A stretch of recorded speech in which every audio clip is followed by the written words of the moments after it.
You're listening to the Green Room podcast from Sustainable Wales. Find out more about what we do at sustainablewales.org.uk. Thanks everybody for coming. My name is Margaret Minhinnick. I'm one of the directors of Sustainable Wales, the charity, which operates a lot around this borough, a lot more around this borough than Wales now, because we haven't got enough money. Just for you to know, usual story. But I'm also director of SUST because this event is organised with a coalition of community sector groups. University of Third Age, which Andrew, you the chairperson of? Nothing. Unless there's all right. And Porthcawl Chamber of Trade over there, which actually I'm the president, so we've got to join in this, that kind of thing. So I kind of think that one of the aims is for the community to express to you, obviously in this opportunity now, this hustings, what they feel, what they want to know from you. So it seemed appropriate to draw a number of community groups together to help us do that. Basically that we're going to have a recording of it. It's going to be on... You're doing that over me and stuff. Well, I'm not going to say it now. We're having a recording. It'll be on YouTube, and it'll be a podcast, which will be on Sustainable Wales website. And the organisation of the evening, the management of it, is over to Andrew Collier. We've organised together, but I'm going to tell you how to behave, because I may be nobody in the U3A, but I'm ex-head master, so just get around. The answer to is you should all have seen the rules, except that we've immediately changed them because Chris is now able to stay, so he's going to play the game the same as everybody else. You're not asking the questions. We have asked 3 general questions, which I think and hope covers it pretty fully. You get your chance later, but we've been saying no interruptions at the moment. The candidates are going to take it in turns to answer the 3 questions which you see there. Just having said no interruptions, if you feel this is something, listen carefully, candidates, because we haven't been prepared for this. We had this idea. It's a bit like a point of information and a point of order in a debate. If you are uncertain, if you would like to ask a question, don't expect them to answer it, but just put your hand at that sort of level. And they might notice that you've got a question, and they might note that for when it comes to your turn to ask questions at the end, because we're going to ask the candidates to choose who asks the questions. So if you notice that somebody out there is begging and anxious to get to you, then when it comes to your choice of who you'd like to ask, you're only allowed 1 question each, unless we run out. I mean, it's only one person who asks a question, and they can ask a second, but generally speaking, it's 1 question each. And if you are very upset and think that somebody is what would be a point of order in a debate, which means that you think that the rules have been broken or a lie has been told, you can put your hand right up, and that's a real protest. Nobody's going to take any notice, except that they will undoubtedly be embarrassed, or if they're not embarrassed, they will take note that that's their bad moment with whoever you are. Is that all right? So that means, not sure, that means, damn it, something like that. All right? And the questions are there. Just ask these people to come and sit. Would you like to come and sit down? Right? Because I think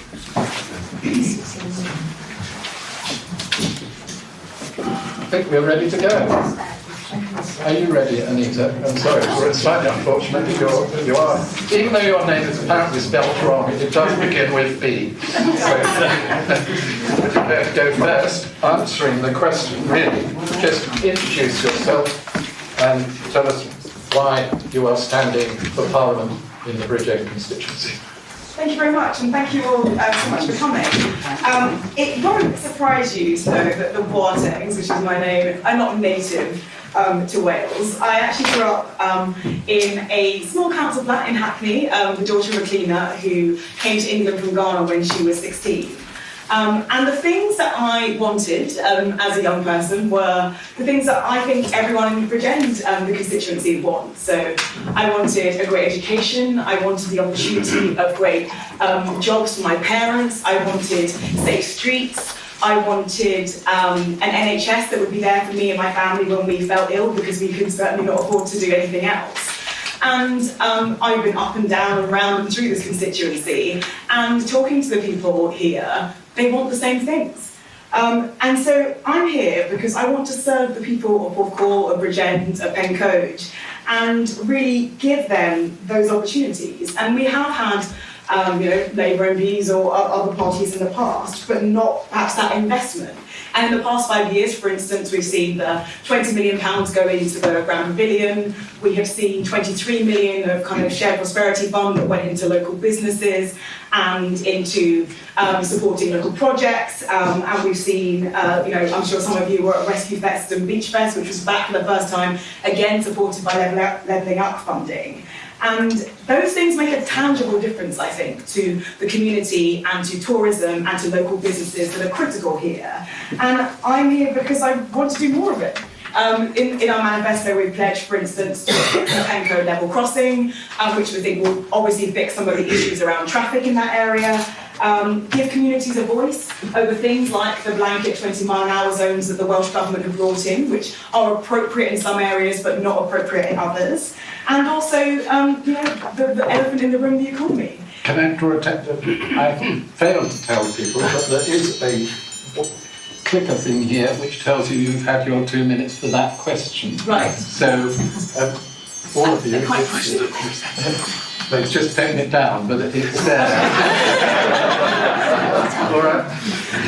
So when does it bleep? It did bleep quietly. Give us a loud cough for a bleep. Can I have a final sentence? Well, you're going to do a whole round of things. I mean, you've got another speech in a minute. Okay. Another session. Well, thank you very much. It was a All right. pleasure to meet you all. You have a bit about me there.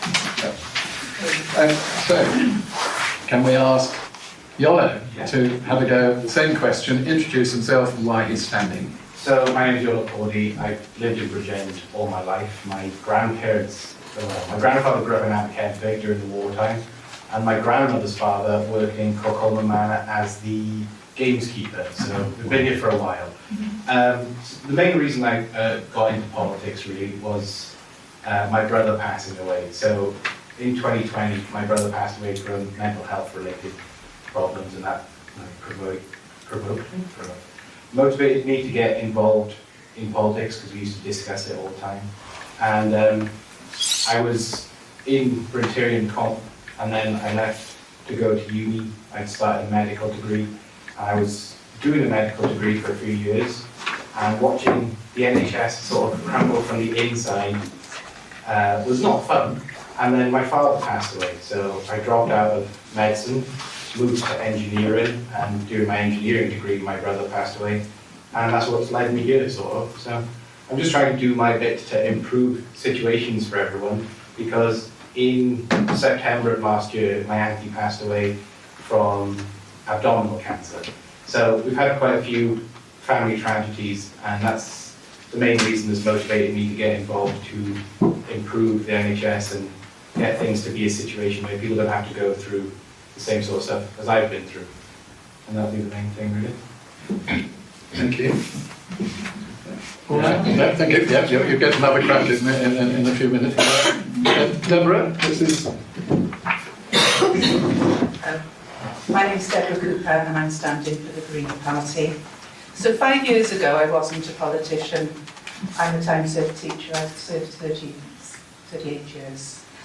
I lived through the Thatcher years in a steelworking village, and I experienced the hardships as a teenager, and I saw my community go through the loss of jobs and the whole Thatcher era, really. My heritage is my grandparents were steel workers, my granddad was a miner, and I come from Cynelly. For a number of years I've been voting Green. I never voted Tory. I did vote Labour initially, and then when Blair took us into the Iraq War, I thought never again, and I stuck with that. So during COVID I became an activist, and by activist I mean I wrote policies. I co-wrote the Wales Education Policy, and as a teacher I was a Forest School practitioner, and I developed the school allotment, so my lived experience informed what I wrote in the policy, the education policy. I became an active campaigner in North Cardiff when, unfortunately, Labour decided to build on the last open green space in Cardiff. So I stood for election in the last Senedd election, and because I was an active campaigner, I was known as a parent, I was known as a teacher, and I was known to really care about the environments. We increased the vote share in Cardiff North by 238%, because I think now really we need to be thinking about the climate as our main priority.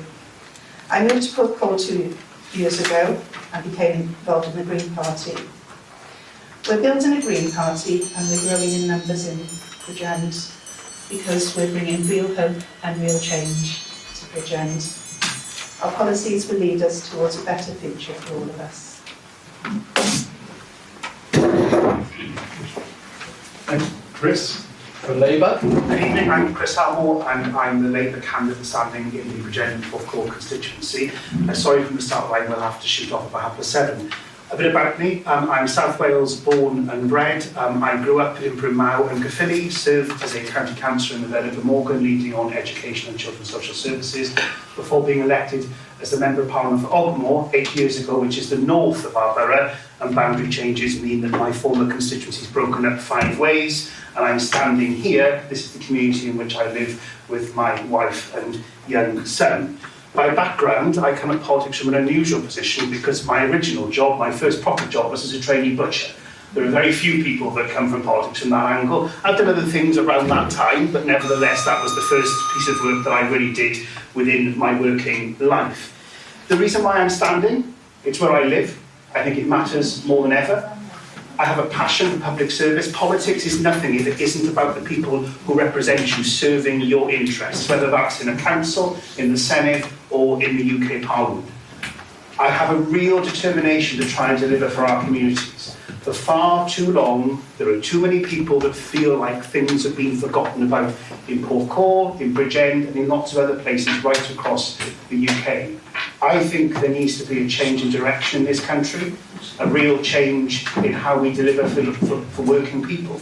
But nevertheless, this evening, it is very much about making sure that you have a chance to talk to me and to all of us to try and make sure you have someone who represents you and is determined to bring about positive and meaningful change to each of our communities. Thank you.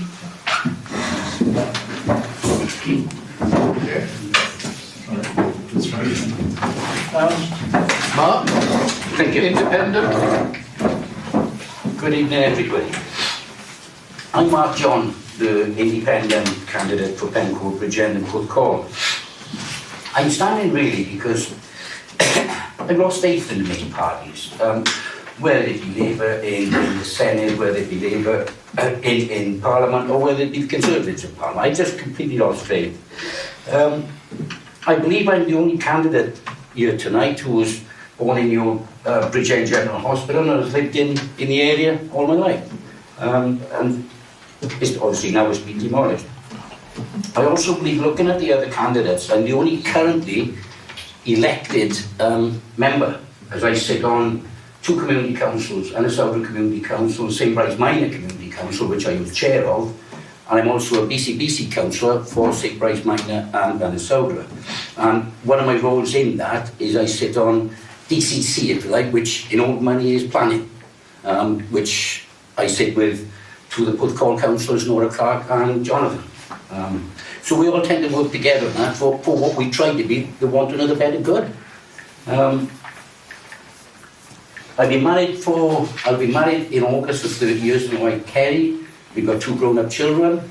I started my working life as an apprentice agricultural engineer due to the fact that I was a dairy farmer's son, so I got a good understanding and enjoy agriculture, and I want to look after agriculture. Without farmers, we've got no food.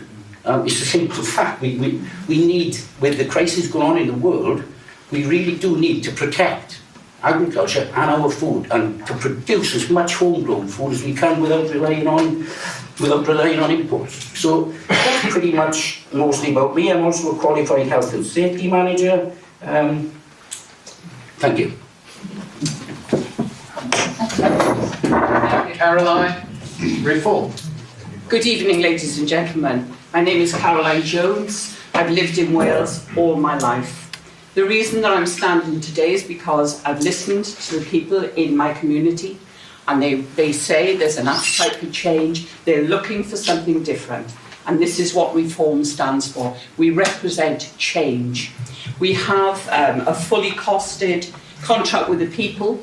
There's everything in it, and all the costings are there too. I'm local, and I've worked in Porthcawl, I've worked in Bridgend. Everything I've ever done, from teaching to working in a prison to having businesses, has been in the Bridgend constituency. Currently, I'm chairman of Porthcawl Veterans Hub, which is a subject close to my heart.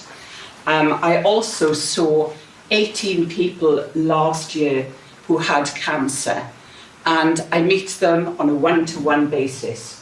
As a buddy, really. I'm not a qualified practitioner or anything, but it's just for a cup of coffee and a chat. So I want to stand, as I said, for change, and I think that we can offer the change that people are looking for. I look all around, I see our NHS is crumbling, it's in crisis. I listen to people who can't get homes because there aren't sufficient homes for them. We have veterans actually living in the woods. And I'm really concerned about this. And one veteran did come to me, and he said that he had nowhere to live and that he was sent away from the council offices, cap in hand. He had no money, and he was offered a place in someone's shed in their garden. So I'm sorry, but that's just not good enough. And that's where I'm standing. I'm standing for change in our community, and I'm standing for a change from the 2 main parties. We offer that. Thank you. On the dot. And Claire for the Lib Dems. Okay. Hello everybody. So I'm Claire Waller. I'm standing on behalf of Liberal Democrats. First, why am I a Liberal Democrat? Well, to be honest, I was born into it. My parents were Liberal Democrats. I did my first campaign that I can remember at the age of about 5 years old, joined the party at 16, and at 24 I got elected onto Swansea County Council, where I was a councillor. But as I got older and lived life, I got, as with many people I think, really disenfranchised with politics and just generally fed up with politicians, the political system, everything just all being promised, nothing delivered, just same old, same old, same old, and I stopped being involved for several years. And then COVID happened. My mum passed away during COVID, and I reached a point where I thought, well, things have just got so bad with the cost of living crisis. I'm speaking to so many people who are having to choose between eating and heating their houses. I spoke to one person who was telling me they'd waited for 26 hours in A&E, and that wasn't out of the ordinary. That was just completely normal. There was an elderly lady sitting next to him. He said that had just been left waiting overnight because she had to have tests, so they just left her sitting there waiting in the waiting room overnight until the following morning. So I thought, well, you either give up at that point or you stand up and fight back. So that's why I'm standing. I am standing in Bridgend because I worked for the Welsh Assembly in the region across Bridgend and Swansea for 15 years. There isn't anybody in Bridgend from our local party, I'll be honest with you, who wanted to take on this challenge at this time. So I will tell you freely, I'm from Swansea. But if elected, I promise you right now, I would move to Bridgend and I would listen to what you have to say and be invested and fight for this constituency. Thank you very much. We've gone through 7 speeches and not a moment of applause. I think they deserve it.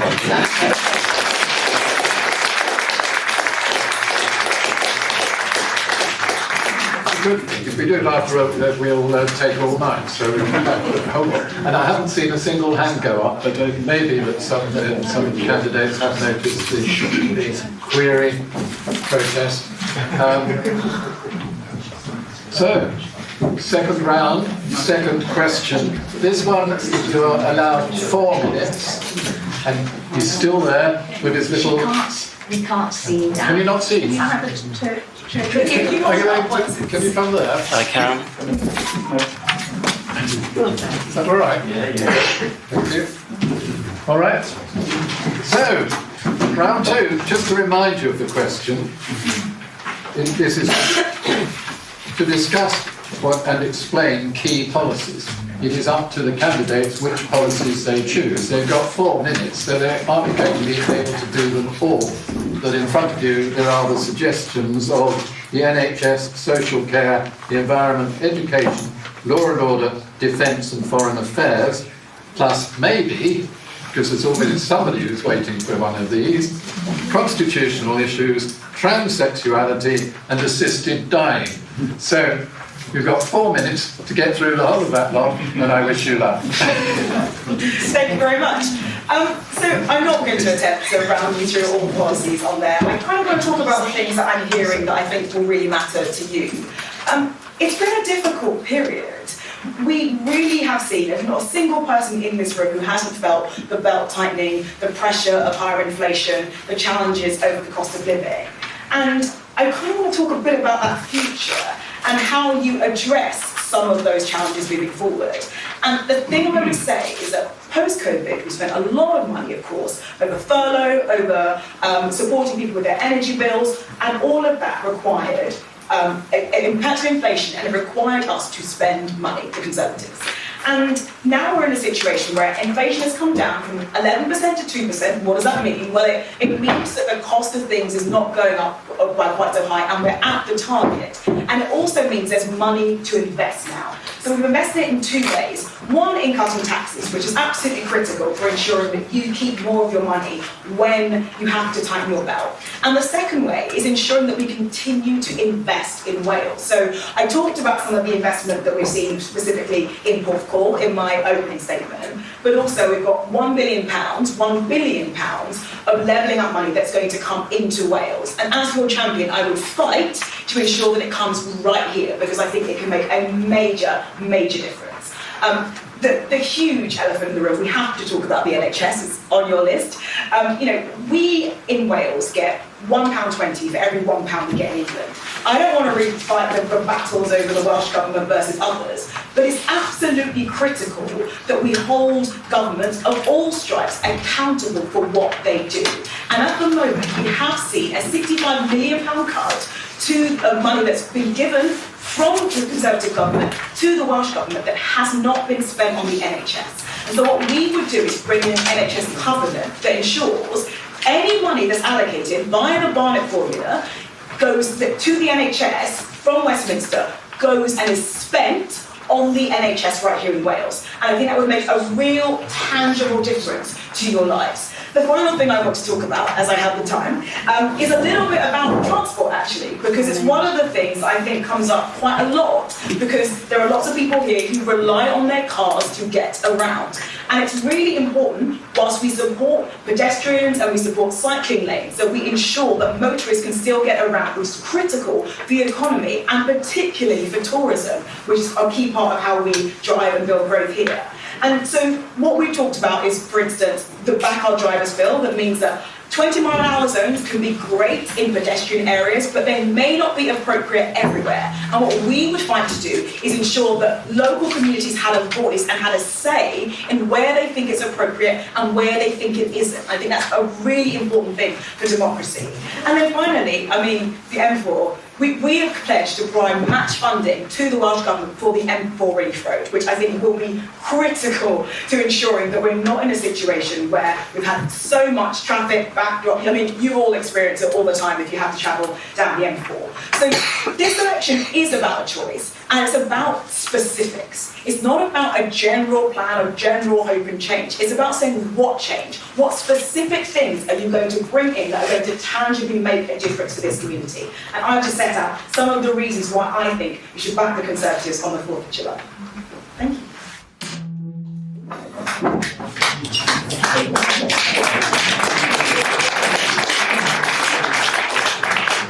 I think we'll probably keep the applause to the end. It went quite well on the first round. So, if you'll same question, policies and. For me, for Plaid, the main things would be fair funding for Wales, fair play for NHS patients, and then fairness for families and communities. So the main things I'm going to draw attention to would obviously be the NHS. That's one of my biggest, the most important things to me personally, is because I've had the experience of watching the NHS from the inside, using it from the outside, seeing my family use it, and then friends that still work in it, friends that no longer want to work in it, and all that. But it's quite clear to everyone, I think, that the NHS is lacking in support and funding and resources and basically everything at this point. And we need to ensure that from Westminster we can get fairer funding for the NHS and its staff in general, because fairer pay for our staff means we'll keep more doctors, be able to keep more nurses in the country, because lots of people I know from when I was doing medicine have decided to leave the country to Australia because they're given more benefits there than they are here, which means we're losing qualified people to better pay in other countries. Another thing would be, we need to say no to privatising more parts of the NHS, because we need more money for the front line of our NHS and not money leaving it to people who put profit before patients. So in general, we need more funding directly towards the Welsh Government and then the NHS itself as a subset. Another thing that would be really important for Plaid is the devolution of criminal justice to Wales, because weirdly, Wales doesn't have fully devolved criminal justice like Scotland, Ireland, and weirdly, Manchester has more criminal justice control than the entirety of Wales.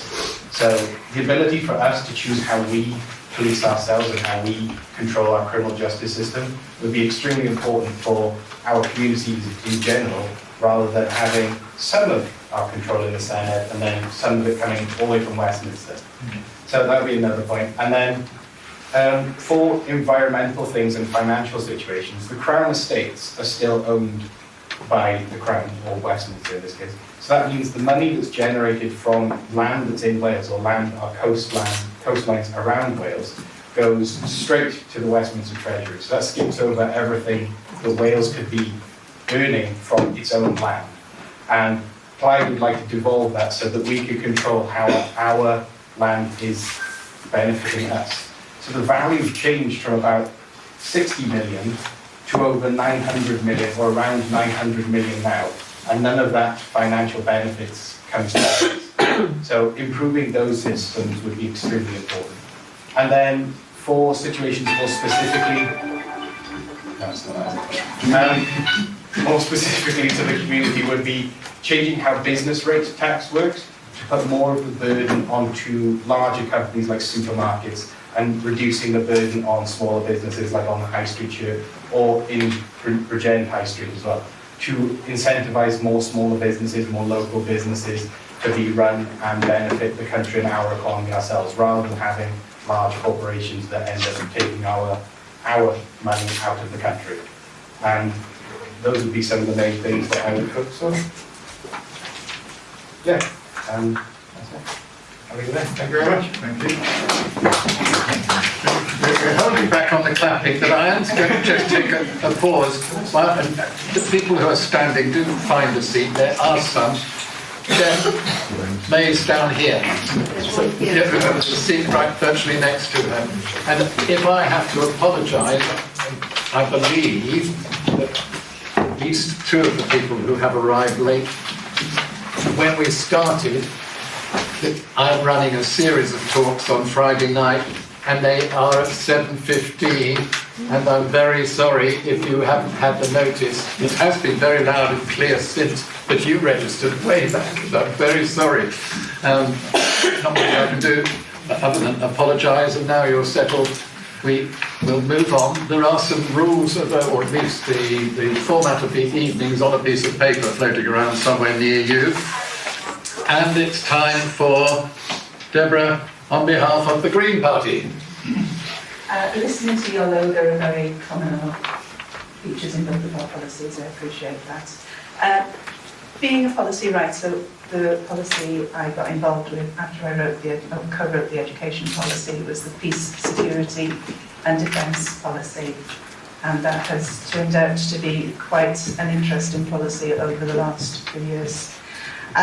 Our policy basically is that we will continue to work within NATO with greater focus on peace building necessary to reach global climate commitments. Particularly, and this does differ from Labour, we will have a no first use nuclear weapons policy.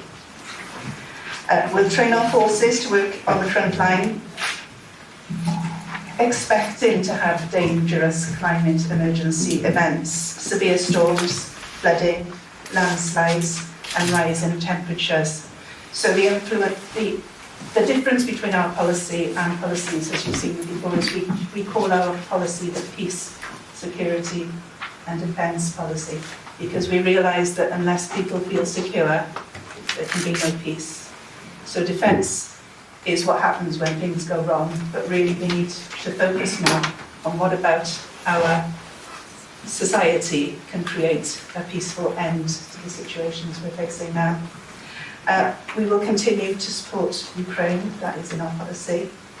We'll call for immediate ceasefire in Gaza and support the full recognition of both the Palestinian and the Israeli state. We call for a release of all hostages and a call, which is again different from Labour's policy, we're calling for an end to arms sales to Israel during this conflict. Like I said, I did co-write the education policy in this country, being Wales. I'm not helping with the English policy as yet because we have a different policy. With our education policy, schools building upgrade, that's desperately what we need. We need to have safe schools, we need to have a safe environment for our children to be in. That will include retrofitting and renewable energy policies. We want nutritious school meals, and growing fresh fruits and vegetables is something that we need all of our children to learn to know how to do. We'll restore grants and abolish tuition fees. They did it in Scotland, they can do it here too. Will improve opportunities for learning in the teenage years for those children who need more active outdoor learning. Too many of our children get to the teenage stage and they reject or are disruptive in school because the curriculum doesn't suit their needs, so we need to address that as a matter of priority. The NHS in Wales, we need to protect, repair and restore a fully funded NHS linked to our social care system. We need to boost pay and conditions of service for doctors and nurses, recruit and retrain, and attract back those skilled staff that have left. And my personal experience of the NHS system, obviously as a patient, many of us are, but my daughter is at the moment a third-year student, a medic student. She's training to be a doctor, and she's a wonderful person. I really want her to succeed and become a doctor, and some of the things that she's going through now make me realise just how tough her journey will be. At the end of her course, at the very least, she's going to have £50,000 worth of debt. And that's just not what we want our young people to be facing when they've given their service and their time to our country, which is essentially what anybody that trains to work in the NHS does. Is it time? I'm sorry. You can ask me about it afterwards, I'll be here. Good. Chris, we've decided, you're happy with that? Yeah. He's going to roll the 2 into 1, so because he's got another engagement. It's very good that he's been able to stay as long as he has. So the question is the same one, but the extra question is how are we going to pay for it, which is, it's been one of the most heated questions in the national election. How are you going to pay for all the things that, and Chris is now numbered with having to do the 2 in 1, so you're going to remember what he's going to do and how he's going to pay for it. And I tagged on to this paying for it, which is the way they're playing the game on the telly at the moment, along with paying for it. How can we trust you? Answer that in 4 minutes. Oh, no, not 4 minutes. No, you've got 8 minutes. 8 minutes, okay, right. I won't take the full 8 minutes, particularly for the other candidates. Over 7. The first thing I want to talk about, because Porthcawl is surrounded by, is water. And the water enforcement and the state of the beaches and the rivers and sea estuary that we have to put up with. The significant change that we would do off what is the responsibility of Westminster. If we form a Labour government, we will change the law so that the people who run our water companies get fined rather than receive their bonuses if they are continuing with illegal dumping. That has to be something that is changed, because this impacts our community every single day of the week, and it's something now coming up on doorstep after doorstep for the year in which I've been knocking on doors right across Porthcawl and Bridgend. We want to develop an industrial strategy. The government, for reasons no one understands, ripped theirs up after Theresa May left office, so we do not have a structural industrial strategy to bring about new jobs right across the United Kingdom. The focus is always on the south east and London without any additional growth. We've seen what levelling up is, mainly nothing.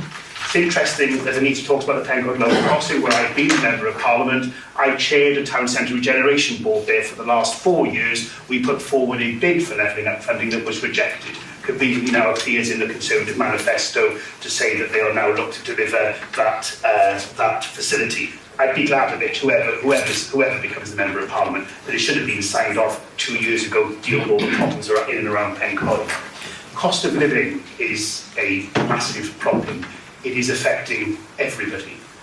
One of the key ways in which we would try and resolve this is to create a Great British Energy Company, which sets up the first state-owned energy company since the 1980s, which would create a sovereign wealth fund, which puts regeneration projects back into communities.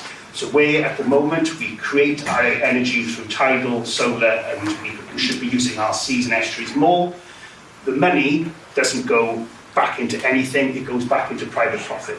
So by creating GB Energy, it delivers energy security, so we're not reliant on any foreign conflicts, our importation of gas. But it also means that we can put money back into our communities from where the energy is generated. We are one of the few countries in the world, in the Western world, that doesn't have this sovereign wealth fund idea. And the simple question I would put to everybody is, why not? Because we have enough natural resources in order to create this type of sovereign wealth fund. People raise with me in Porthcawl all the time our borders. It's a controversial subject, controversial probably for my party more than others. But we've seen what's happening with migration right across this country, and I want to set out very quickly what we would do differently from the Conservatives. We would use counter-terrorism legislation to deal with processing at the border. We wouldn't be sending anybody to Rwanda. £400 million, 3,000 per person, and we've sent 1. In my time as a Member of Parliament, I voted on 6 bits of immigration legislation. It's all about stopping the boats without actually resolving where the boats are coming from or why people want to travel here. We'd introduce more processing at point of entry rather than spending millions of pounds on hosting people in hotels. We'd re-employ immigration workers so that we can actually process people when they come through into our border, not reopen an RAF base in Lincoln to convert it into a refugee centre. This isn't working, and the Conservatives have had a number of years to try and resolve it, and we think there needs to be a completely different approach, including on returns policies. Never let a Conservative tell you that you can't have a returns policy, because it's interesting they can do it with Albania, and the Irish government will be able to do it with returning to Great Britain in about 4 days of passing emergency legislation in the Republic of Ireland Parliament. We need to get some sort of control over the border, and I think that our policies are the ones that will bring about meaningful change for the country as a whole. Policing. We've seen 20,000 police officers cut over the last 14 years, then 20,000 police officers re-recruited. We're then told that that means there's been an increase of 20,000. Now, I'm no economist, but 20,000 minus 20,000 plus 20,000 means the police numbers are exactly the same as they were in 2010 when the government started cutting those numbers. We would recruit 16,000 PCSOs and frontline police officers and reopen police hubs so that people can start going into police stations and actually be able to report and record crime and deal with the prosecution rate, because that simply isn't working right now. The final thing I want to talk about is regeneration. Everybody in Porthcawl and Bridgend raises this with me, the lack of regeneration. I accept the council's run by my party. I accept that the Welsh Government is run by my party. But I think an MP's job is to facilitate and to try and lobby and work to deliver regeneration for the communities in which they represent and live.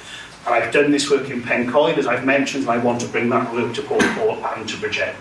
Whoever is elected should be focusing on bringing about meaningful regeneration, including in businesses, in the high street, because that isn't just about businesses, and also making sure the regen works for the people that actually live there. So that's where I want to go from there, on trust and paying for it. I've already mentioned the Sovereign Wealth Fund. We'd increase the windfall tax system so that those oil and gas companies that are earning a fortune on profits would pay additional windfall tax. We'd create a new unit in HMRC on the PPE contracts, the missing 4 billion as it's commonly known, and put that back into our economy. The reason why so many business leaders are supporting us this time, after years of not supporting us, is because we want to focus on economic growth. We want to focus on stability within the business market. And these things actually matter to business. So if we can get the economy growing, we get investment moving forward. And finally, on trust. I think it's fair to say, any politician, whether they represent a party or independent, trust is at a low ebb according to every opinion poll that's been around for the last few years about politics. Everyone needs to take responsibility for it rather than trying to blame everybody else. The element for me in this is that my party has changed. We've certainly gone through a journey in the last 5 years, it has to be said, and that we now would like the opportunity to serve and prove that we've listened to people. Rather than simply sniping and causing opposition for the sake of it, we would like the opportunity and the chance to serve people, not just in this constituency, but right across the UK. And through that, it's why our plans are funded and costed, which is rather important, because often politicians forget that bit, and we've set out how we will fund it. And our manifesto is not a wish list of every single policy that you could ever wish to have, where we've been before. We have genuinely been in that place before. It is something about delivering for people across this country. It isn't about being a candidate, as my party to put it, to run the circus. It's about us wanting to be a government, and that actually matters. Less of the madness and the chaos, and more about governing and trying to make sure we deliver for people across this country. Thank you.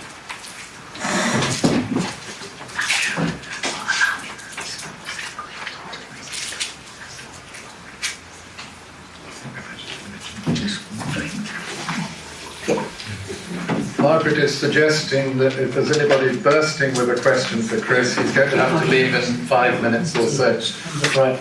Yeah, I've got a question. It's your choice. I don't know. The lady in Finnish did have a half-hand earlier on when someone spoke at the top, and I did see her, so I I've got a question for you. We've been in government now, and we haven't heard. We keep hearing you're going to do all these things. Where's the money going to come from? Because so far, the government, that's all they seem to do is promise lots and come up with very little.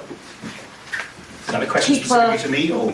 Specifically, I'll get to it now. Reason being, the money,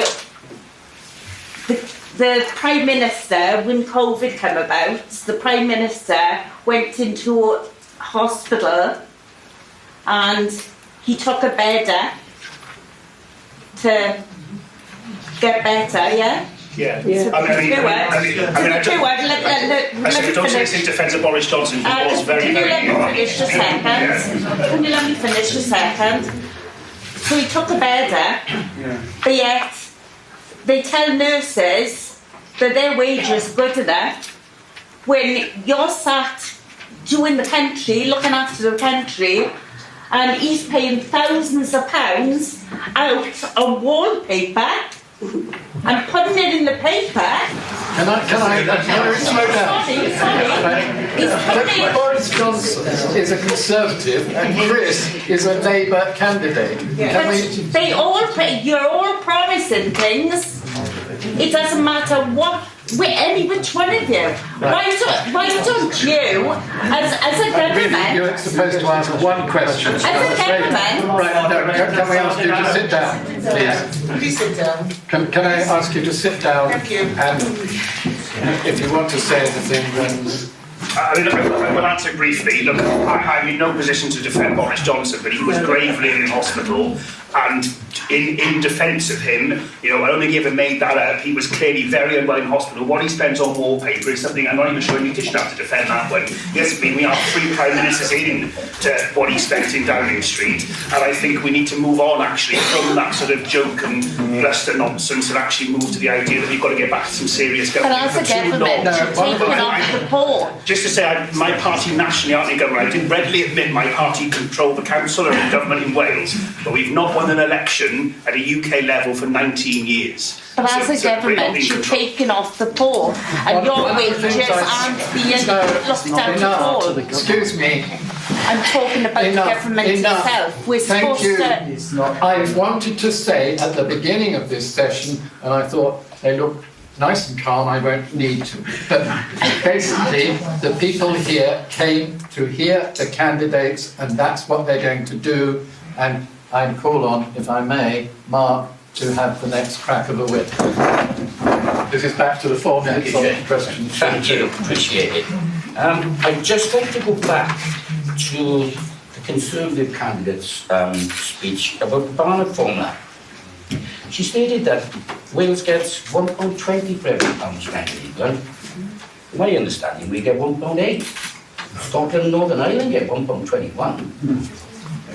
So, moving on from that, the questions I get asked on the doorstep, being a candidate and a county councillor, and these are relevant to all of us. I know this is a parliamentary hustings, but let's come back to what counts to the people and the questions I'm being asked. I'm being asked, what's happening? Why are no bins being emptied on time? Plan B, street lighting, drains, road condition, potholes. The council tax rise by 9.5% again this year, and education cut 5% over the last 2 years. Are we really considerate? Are we really thinking of the children who are our future? There's no bones about it. The other thing, let's look at Porthcawl. Are we trying to turn it from candy floss to canola? Are we trying not to turn Porthcawl into a town by the sea instead of a seaside town? It's the relative questions that I'm asked on the door. As I've said, I know this is a parliamentary hustings, and as Chris has stated about water, the one thing that frustrates me with Welsh water is the sewerage leaks.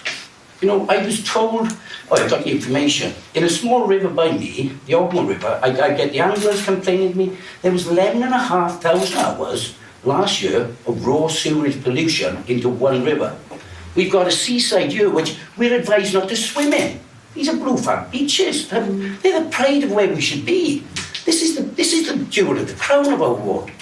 And we go back to the Hendra Bridge in Pencoed. That's on my leaflets. It's not something new. I know it's been brought up, and we didn't get it, unfortunately, at the last funding level. But I'll go back to, if I may. Something I'm passionate about is renewable energy. I think we're all passionate about renewable energy, but my great disappointment with renewable energy is what is a blot on our landscape is windmills. Like, I see nothing nice about them. They're not that efficient. But there was a report carried out by Professor Roger Falconer of South Wales University of Wales. And he's basically said, and this is where it doesn't really get brought up, the same attention should be used for hydropower as nuclear, solar and wind to produce substantial green energy. And he said that if we harness the tide in the Bristol Channel, which is 2 miles away, that alone will supply 7% of the UK's energy, just from one hydropower plant. And do away with bloody windmills. You know, they're inefficient. That is there. That's the second highest tide in the world. And it's guaranteed twice a day, every day. It's not when the wind blows or when the sun shines. It is there. And it's there to be harnessed. I'm just looking at the clock. I could go on about farming and many other things, but unfortunately I'm not going to beat the clock with that. So thank you. Thank you. And Caroline for reform. Thank you very much. In 2016 to 21, I was a member of the Senedd, and I represented Porthcawl as part of the region that I represented, and I had an office in Lias Road in Porthcawl. So, you know, we represented everything to the very best of our ability. But what I'm being told by constituents, and this is Porthcawl, Bridgend, wherever you go, is that there's no democracy now. It's become a dictatorship, whether it's the... I'm sorry, but we're having an election, so that means we're not in a dictatorship. We are in a dictatorship because consultation. Your party might want to bring it in, but we're not. Consultation. Because you want to take us out of the ECHR, which will allow you to oppress us. When they got their hand up, you don't have to take any notice. So. All right, okay, thanks very much. But you know this gentleman might like to challenge you later. So I've listened to what the constituents are saying, and we are in a dictatorship. That's my opinion, and that's the constituents' opinion. Because when you look at consultations, which are local or otherwise, you are not listened to. You can vote, and there can be 78% of people voting against a policy, and honestly, it doesn't matter, because it will still come through. Look at the furore of the 20 miles an hour. I had a carer come to me regarding the 20 miles an hour. And she said that people are suffering because of this 20 miles an hour. Because she cannot get around quick enough, as she used to with 30 miles an hour, to see as many people. So her income is impacted upon, and so are the people she's seeing. Because instead of seeing, say, 6 people a day, she can now see 4 people a day. So that has been imposed on us again. I said about our armed forces, and I'm passionate about that. As the chairman of the local Veterans Hub, our veterans are really suffering from PTSD and other issues such as housing. There are no houses for them. We've dealt with so many people with housing in a housing crisis, and that's exactly what it is. It is a housing crisis. And we look at the hospitals where veterans are turned away, not only veterans, other people. We look at law and order where we've decreased the police on the street. The police are tied up with bureaucracy. They're tied up with writing out round about 4 times. If they take one statement from someone, they have to duplicate it and duplicate it. And I'm sorry, but that's not good enough, because now law and order is breaking down and people are allowed into shops. And if they take up to £200, then that's classed as it won't be investigated. So our shops and everything are being, being an entrepreneur then and aspiring to be one is just not something that people are now interested in being. So Britain has some of the bravest people without defence, and yet we are persecuting them. They are going to court. They're being prosecuted. So we have to change the way we pay them, the way we look after them. The police on the streets, we need more. We need to ensure they're not tied up with bureaucracy, and we need to look after our veterans. We really do, because a lot of them have not got houses. I see between 28 and 44 every Saturday morning in the hub that I run, and I can assure you they are not being looked after at the moment. We stand for a low-tax, high-growth economy. We would bring people back into work by putting the tax threshold from £12,570 to £20,000, which gives people around £1,500 a year more in their pocket. This would stimulate the economy, because when people have more money, then they tend to spend more. So we've got to do an awful lot of work. So thank you very much. Thank you. And Claire, for the Lib Dems. Thank you.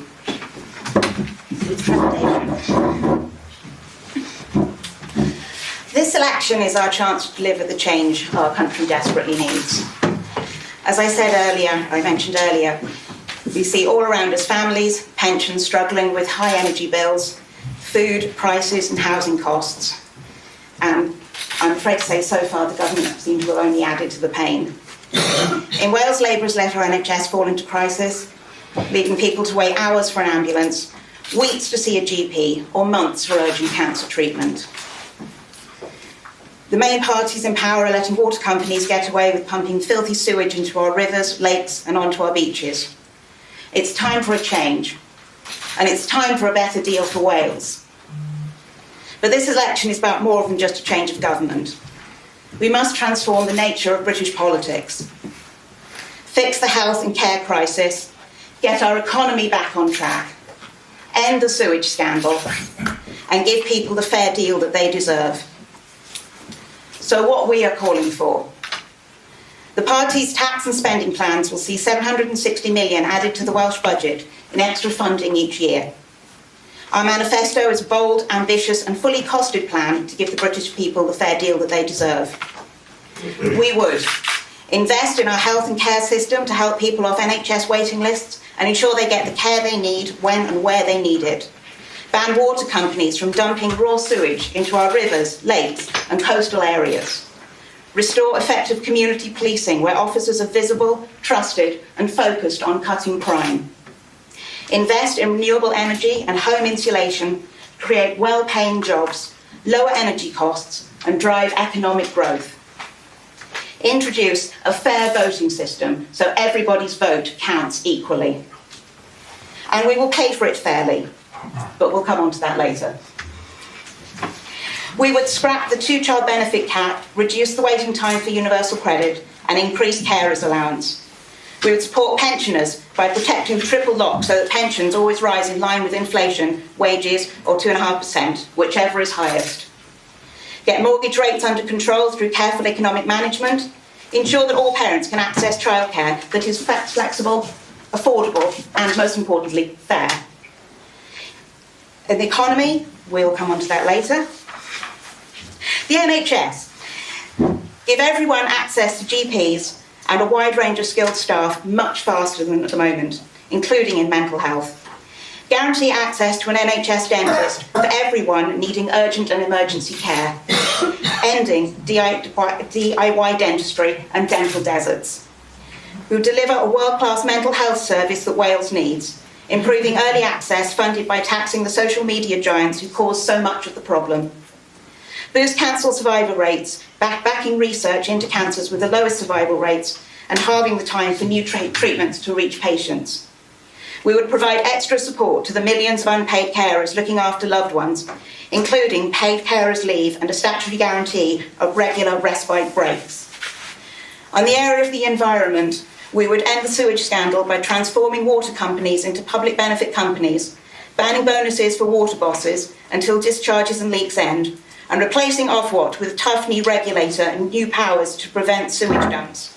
Invest in clean renewable power and home insulation to cut emissions and create secure, well-paid new jobs. Cut greenhouse gas emissions to net zero by 2045 at the latest. We tackle air pollution, back British farmers and set meaningful and binding targets to reverse the decline of our natural environment.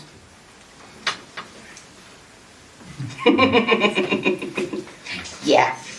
And in conclusion, thank you very much. Madam, you only have one question at all. Could I ask about the cancer, please? Sorry? No. The cancer and the hospitals. No. We're going round the panel. Everybody here came to hear the candidates. The rules in front of you on that piece of paper say you're allowed one question. So unless it goes completely dry when we have questions at the end, you'll be very lucky to get another one. I'm sorry. Right. Sorry. But thank you very much for coming through. Stay even longer.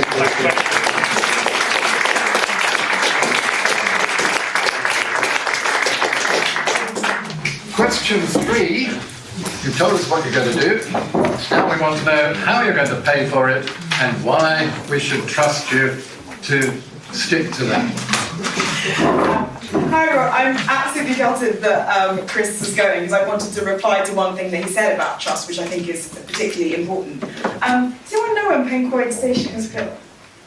1850. The level crossing has been an issue for a very, very long time. You have had Labour MPs for a very, very long time. And it's only in the past 5 years that any funding has come even close to delivering the level crossing that would really make impact to people in that area and the local businesses surrounding it. So what I'm talking about here is about delivery. And actually one of the things, you asked the question, how are you going to pay for things and how can we trust you, is looking at the tangible commitments that the Conservatives have put on the table, particularly for this area and for the entirety of South Wales. So on the question of growth, for instance, what is the question of how we actually get to a position where we can really pay for some of the things that you all want to see and I want to see in public services? The answer is growth. Of course the answer is growth, but the question is how? How do you deliver that growth? And Chris was able to talk about his ambitions and aspirations and all the rest of it. If you read the Labour manifesto, there are 34 reviews in there. We're going to review things. There is a lot of administration. We think we're just going to be slightly more competent. That is not what is needed. What's needed is ideas and action. And when I say to you, we have £1 billion to invest in infrastructure here, when I talk about our record around the Levelling Up Fund and the Shared Prosperity Fund, that's where you can see tangible ideas to really deliver the kind of growth that is going to allow us to fund our public services better. The other question I wanted to address, just on the matter of trust, which I think is especially important. First of all, just to commend the rest of the panel, because putting yourself forward to be an MP for public service, I've been a local councillor, it is not easy, and a lot of people question your objectives and whether you can be trusted at all. And it's really, really hard to convince people that you're going to be the one to fight for them, and you're going to be the one that really puts yourself out there to challenge in Westminster and to really be a voice for this community. And what I can say to you is just that I am absolutely determined to do so. We have to see more investment, not just in Porthcawl, but actually across all of the Bridgend constituency. And so far, our record is actually of getting things that we have not seen in this constituency for a really long time. And you deserve someone who is going to be your champion and doesn't just want to be an MP, and you're not just voting for a government in Westminster, but someone who wants to do the work. On the question, finally, I just want to address, I have 1 minute more, I just want to address another component of the economy. Planning, housing, elephant in the room. Now, the Labour Party, the idea is we're just going to go, who cares, green belt, whatever happens, we just need housing, that's going to unlock growth.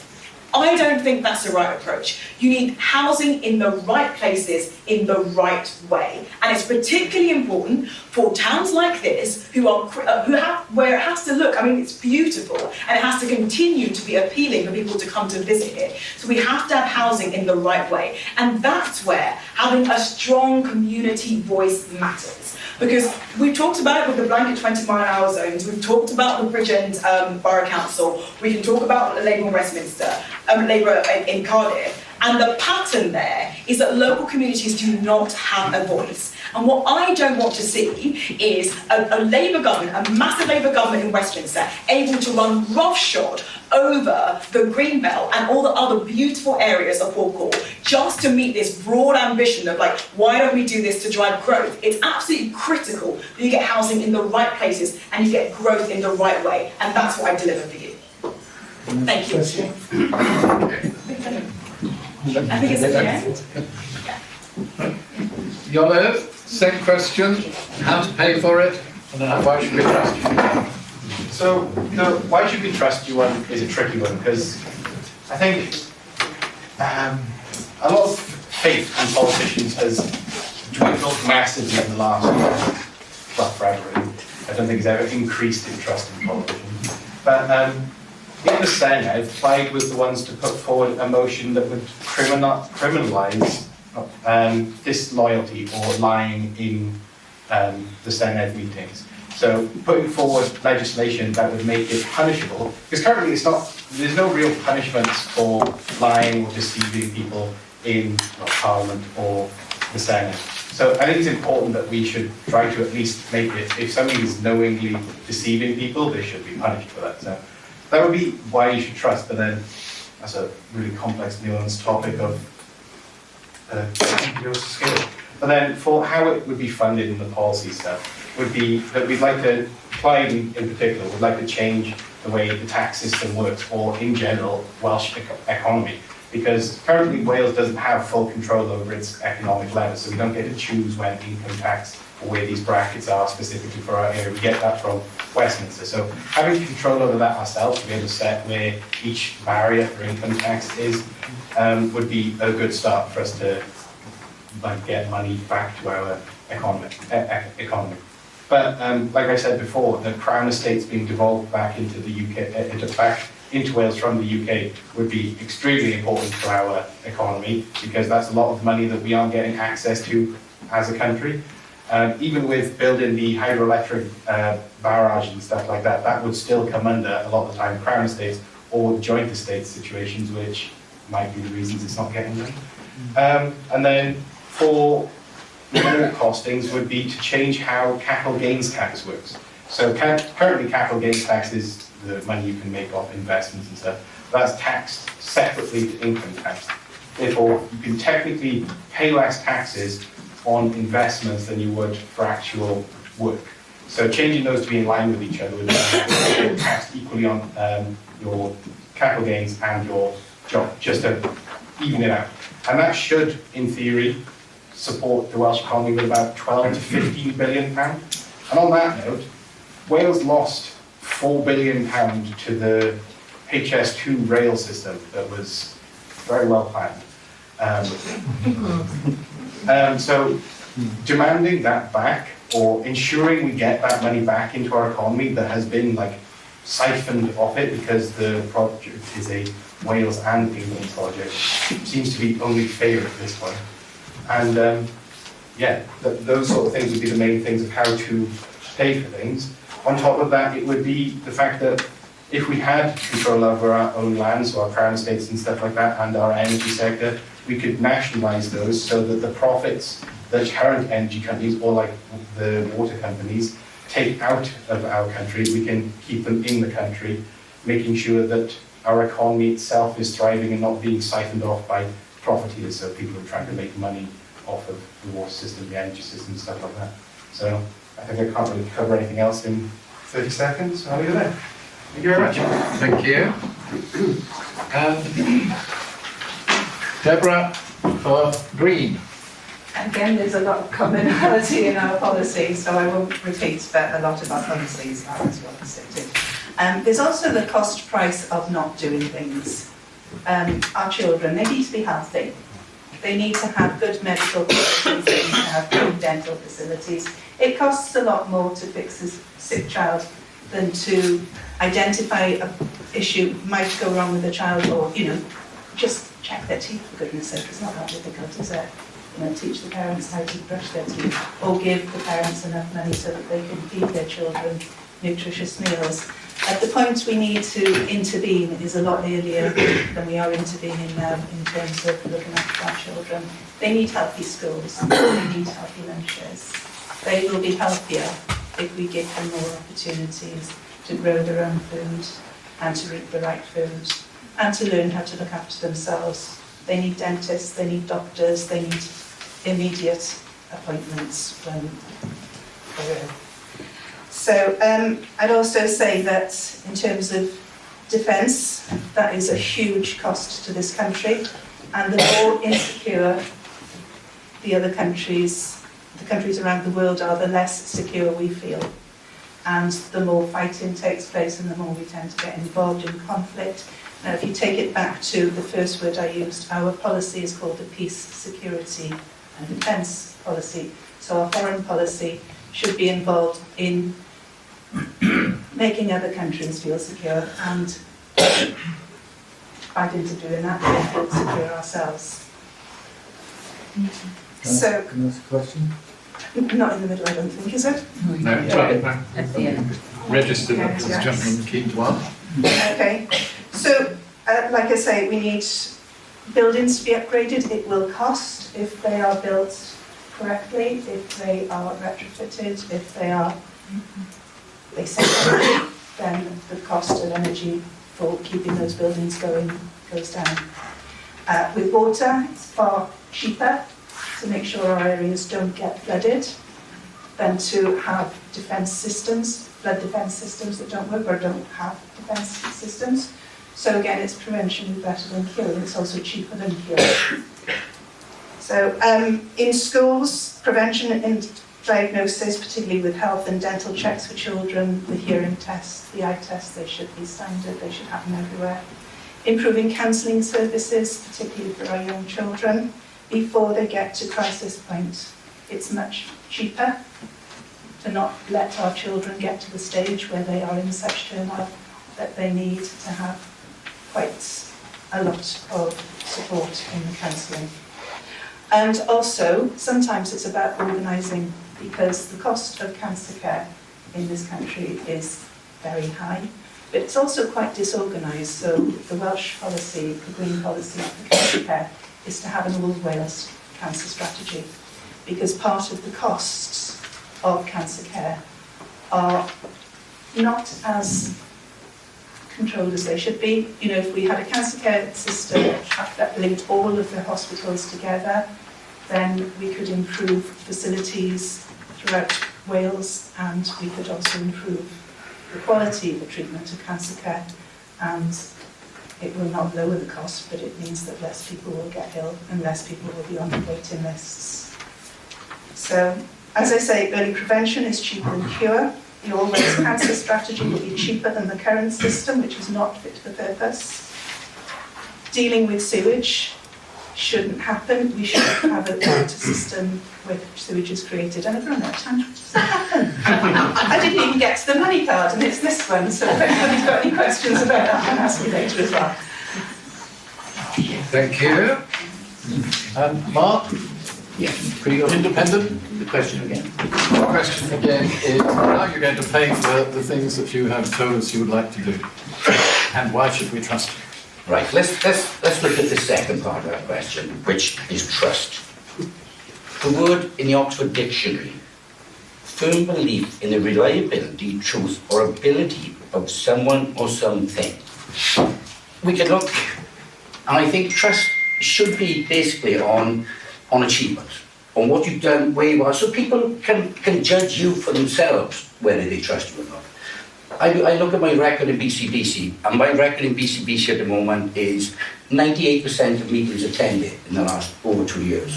361 members' referrals in the last 2 years. I think I'm probably in the top 5 or 6 of the 51 councillors for referrals in the last 2 years. But then we go back and we look at, we think of the word trust. We look at the Senate and we look at a vote of no confidence and we think, how much trust is involved there? I must trust that people really believe is going on there. And I know, I've said it before, I know this is a parliamentary hustings, but there's a lot of local issues at stake here, and this is what it's meant to be. It's a local hustings about local issues. And I sort of paying for things. Obviously, I'm not a party. I'm an individual, I've got to fund my campaign myself. I knew what it was going to be before I stood, so there's no argument with that, it is what it is. But let's look at payment, or lack of payments. Firstly, the big one, and I think everybody has stated on it, the bridge in Pencourt Hendra Bridge. You know, that's a lesson, and we will definitely fight for that. I'm born and bred in the ward all my life, so I got a good understanding of it. But then we look at the waste of money. Wait, let's start. 150 million for a consultation on M4 Relief Road. But no spade's gone in the ground. Something that's desperately needed. You try and get through them tunnels at any time. And you look at concerts, that's another story altogether. We look at £4.5 million for a farm for festivals that can't be used because of our sprays nest. You'd think, didn't anybody have a walk around to see if there was anything there before they bought it? And then I look at another one, 150 million sent back to Westminster because they didn't know how to spend it. Well, this is absolutely ludicrous. But again, I'll say it again, this is a Westminster husting, but it's also about local, it's also about payment. It's every penny that's been spent, whether it's BCBC, Community Council, the Senate, it's your money, it's our money.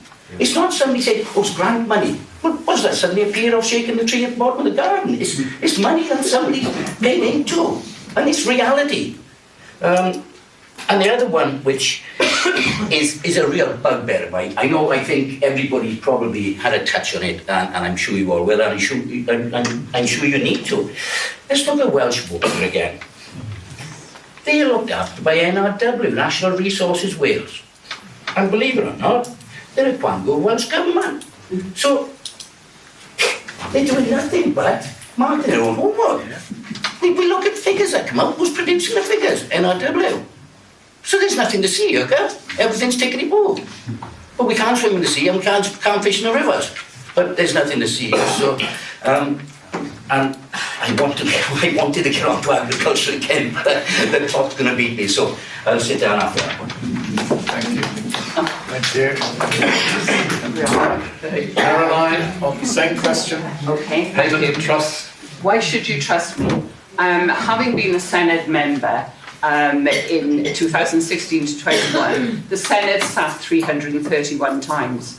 I asked 450 questions and made 350 speeches because I believed in representing my constituency, and I relayed those questions to the Welsh Government, holding them to account on behalf of what my constituents had asked me. So I believe in effective governance, and I believe in holding the government of the day, whichever that may be, to account. First of all, I'd like to say that having walked through Bridgend town centre yet again, it's in a deplorable state, and traders are not feeling the vibes of anything getting better. And I'd like to say that what we would do, we'd raise the VAT tax threshold to £150,000. We would also abolish business rates, and we would offset this with 4% delivery tax on online purchases to level the playing field with our town centres. And I think it's only fair that the big providers help the little ones in paying. We've also got the out-of-town centres where there's free parking, so everything seems to be against the small trader. We would also look at the government quangos and the government places around, and there are 602 of them throughout the UK.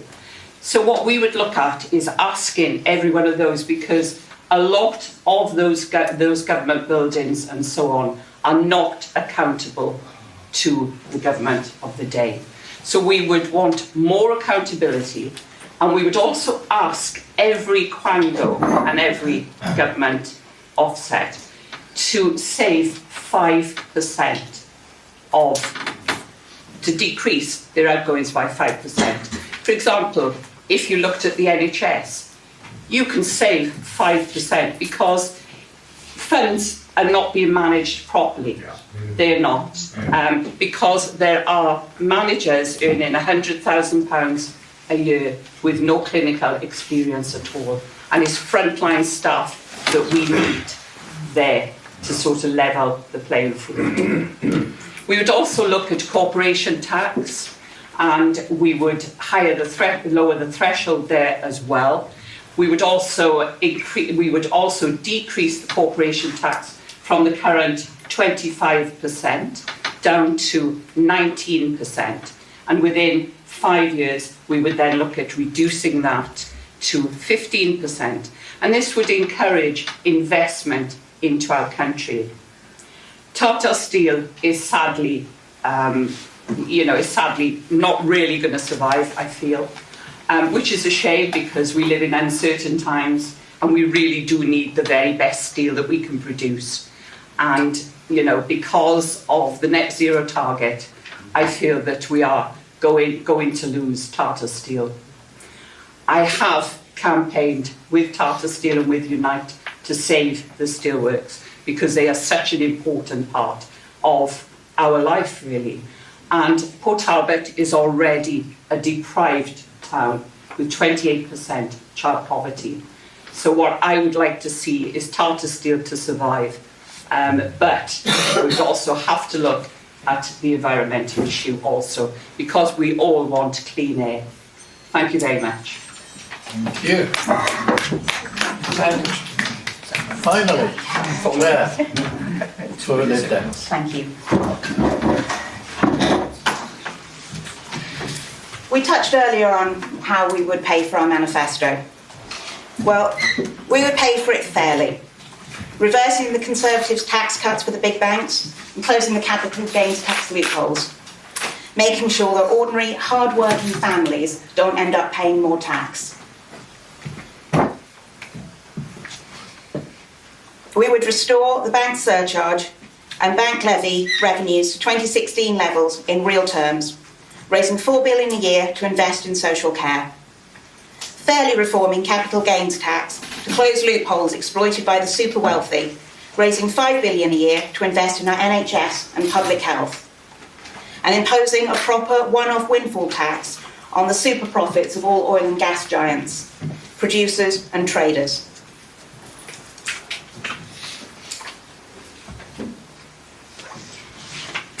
On the economy, we would introduce a new industrial strategy that will give businesses certainty and incentivise them to invest in new technologies. We would invest in infrastructure, innovation and skills to boost economic growth and create good jobs and prosperity in every nation and region of the UK. We would fix the skills and recruitment crisis by investing in education and training, including increasing the availability of apprenticeships. We would unlock British business global potential by bringing down trade barriers and building stronger future relationships with our closest trading partners. We would boost small businesses and empower them to create new local jobs, reforming business rates in Wales. So that's how we pay for it, but why should you trust us to deliver it? Well, the Liberal Democrats, generally, when our manifestos are costed, historically have had the best seals of approval on the accuracy of our statistics and numbers. But that's the trouble. If you look at all of our manifestos and look at the numbers and the detail, there's too much that we need to do and not enough money to pay for it. And that's true across the board and for everyone, and no one really wants to say that. So it's about doing the best that we can with what we have, I think. And that's why I would hope you would trust me personally. I had someone the other week say, well, they'd known me for years and they didn't know I was involved in politics. Well, I try not to tell people because generally then they hate me. So I tend to keep it quiet. When people ask me what I do, I usually say I'm a singer, because that's the other thing that I do, and that's more presentable. But I think that's the problem, is we've all been tarnished with the same brush. You say politician and you immediately think, okay, well that's someone that can't be trusted, regardless of who they are or what they're saying. So I always live by the adage of trust but verify. And as my friends and family know, I am extremely stubborn and tenacious, and when I get involved in that still says I have 30 seconds. I've been watching that carefully. You're not doing. That's not me. Okay. May I continue? Please. Okay. Extremely stubborn and tenacious. Yeah. When I invest in something, I invest 100%. So if I were fortunate enough to be elected for your community, you can absolutely guarantee that if you put your trust in me, you would get a strong champion who will fight, I mean fight, for your community. And that's what people will get if you choose to vote Liberal Democrat at this election. Thank you very much. Right, now you can have a big applause.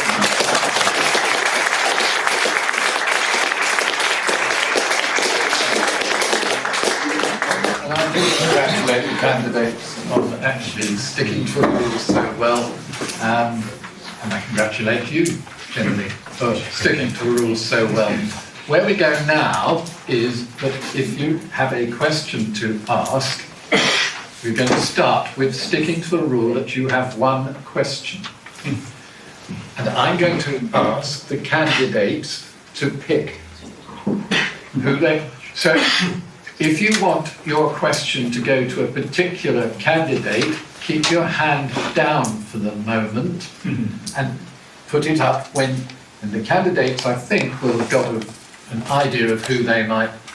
Well, I'm sure the candidates have got their own ideas. Let's put it like that.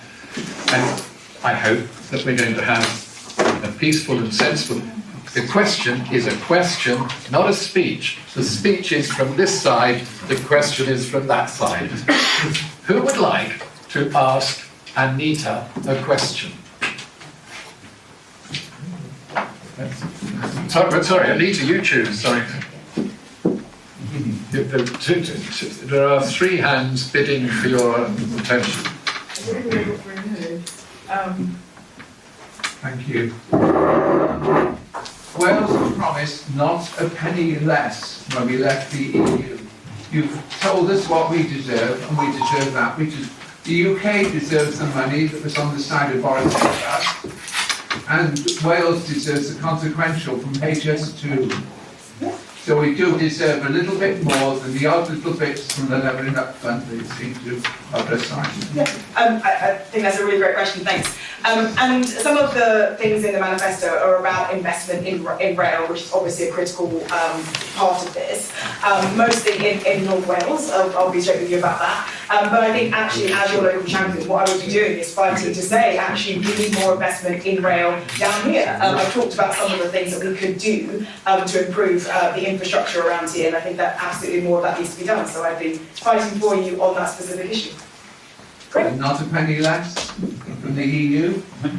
I mean, we can't, some of that is, obviously, we have seen some of the things. For instance, we've managed to have a free port that's been coming in South Wales as a result of leaving the EU. We can change the way that we do tax, and we can bring more investment in that way. And obviously the Levelling Up Fund is part of that kind of broader dividend into Wales. But you're completely right, we need to fight for more, and that's what I'd absolutely be doing. For your party? Yeah, that's what I would be doing for you. Yeah. Well, Iolo picks from people who put their hands up now. I'm just going to have an interview with Welsh Water.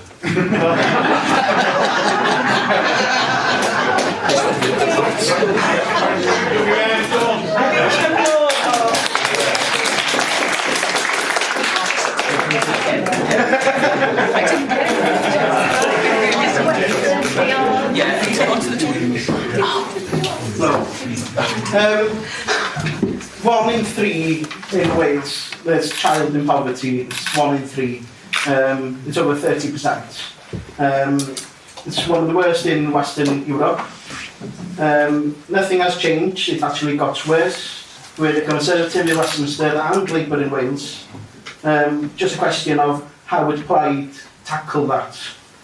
So, for the most part, it would be improving our investment and control over our own economy, because, like was just mentioned, the fact that we've left the EU detrimented Wales more than any other parts of the UK. We were already the poorer area, and now we became the even poorer area. So we need to be treated more fairly in the fact that, I think lots of people have spoken about the plan formula for how Wales is funded.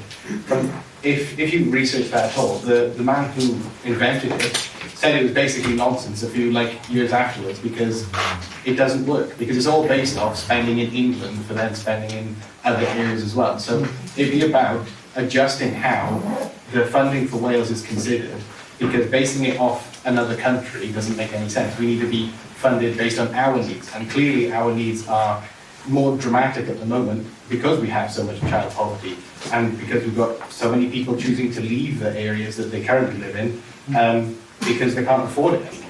So it's one of those situations where I would like to advocate for Wales getting far fairer funding for what we have put into the UK and what we should be getting back. Right, question for Debra?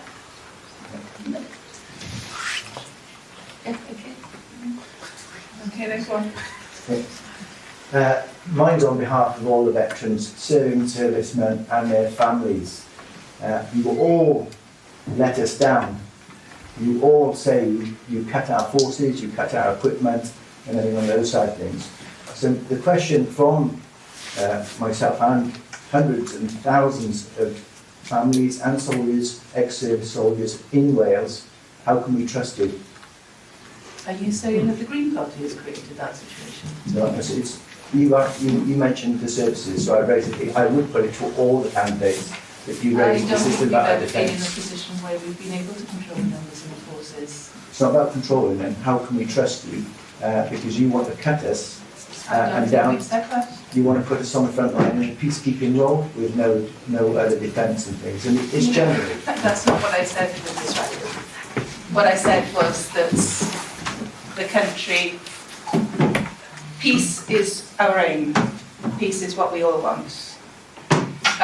We don't get peace unless we feel secure. We feel less secure in times of conflict. There have been more conflicts abroad. So really what I'm saying is, if we put more attention into creating peaceful opportunities, and by that partly we consider the climate crisis abroad to be creating some of the wars.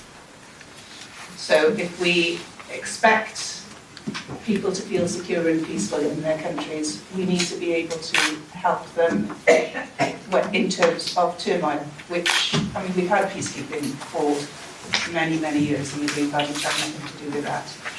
But what is going to happen, if you believe that the climate is changing, it's changing in this country, but it's changing quite dramatically in certain countries.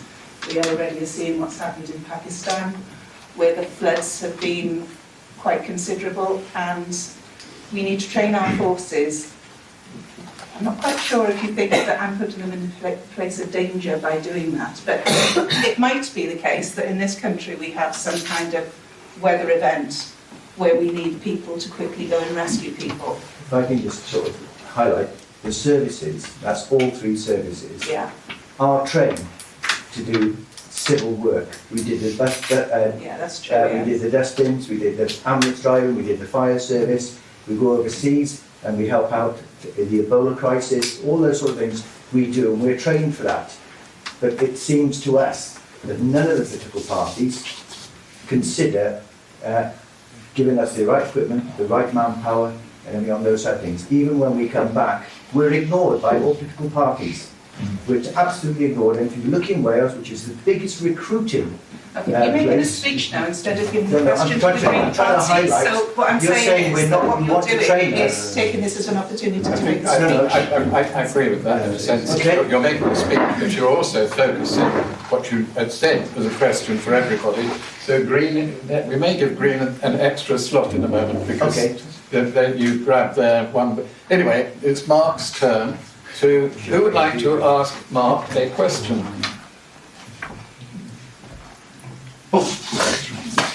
How will you ensure, if you're elected, that Porthcawl isn't just seen as a cash cow for the rest of the borough? I think we can start that at the beginning. I don't know what everybody's thoughts are on this, but I look at a white elephant out there, which is basically a £4 million bus shelter, which has got no buses. We need to get people to Porthcawl. As I said before, we don't want to be a town with a sea. We want it to be a seaside town that people want to come to. We've got one of the best golf courses in the world, but it's not that accessible. But I used to go on holidays to Porthcawl when I was a kid in a caravan. It's something that you've done. It's something that, if you're from around here, it's something you want to keep. So does that sort of go some way too?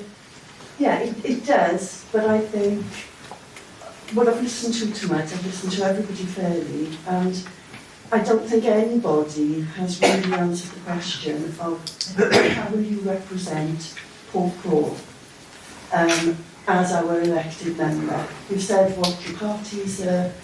I'm not a party, mate. No, what you're doing is, as an independent. And I think Porthcawl is sometimes, you've said we were given things rather than asked for our ideas and listened to. And I think that is the case. And I think sometimes things go to other parts of the borough and Porthcawl doesn't get the things that it needs. No, I totally agree. But like I said, sorry. Right, I think probably we want to move on. Is Sorry. that all right? Yes. Caroline, who would like to ask Caroline a question, and who would you like to be asked by? The lady there. I think you've all dealt admirably with British and local issues, but I think as this is a Westminster hustings, this election is going to be based, I think, on what your views are on immigration, and nobody's mentioned that. Well, the Reform Party does think that immigration is too high. And what we would do if we were in Westminster, we would put a halt on immigration so that we could get all the country right. Because at the moment, 750,000 people coming into the country, net immigration every year, means that we have to build a house every 2 minutes, or a city the size of Birmingham, and that every year. And that is an absolute fact. So we would look at the illegal immigration, we would look at the legal, and then we would decide if people had the skills that we needed for them to come into the country.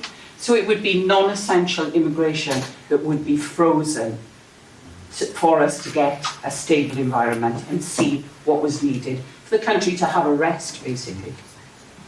Does that answer you? How would you deal with the many illegal people that are you in a Rwanda plane or? Well, at the moment, I think we need a stronger border force. We need people to be sort of stopped as a deterrent before they come here illegally. But can I also just say, if I may for a moment, we watched a programme the other night, and it was on people that had been left alone by the EU in Africa. They were fishermen, and the trawlers from the EU were depleting all the stocks of the fish, so that instead of being able to feed 8 million people, you could then only afford 4 million people. So I think that when people are coming over here, we also have to look at the reason why. And if it's, as I said, with the trawlers from the EU, we're depleting all the stocks for these people who want to work, want to fish, want to feed their community, and want to be entrepreneurs in this area. We've got to look at the governments and what they are actually doing with the money from the EU so that they're allowing trawlers into the African seas to fish to extinction. Thank you. Thank you. Claire? I can see the gentleman's got his hand up at the end. Right. Would somebody like care for?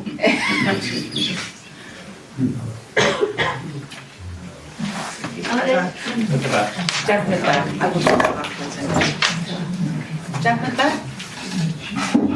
As I look at you all, you're all telling me some of the personal things, telling me some of the things which are your party's views, and I think it gets blurred by who are you actually representing.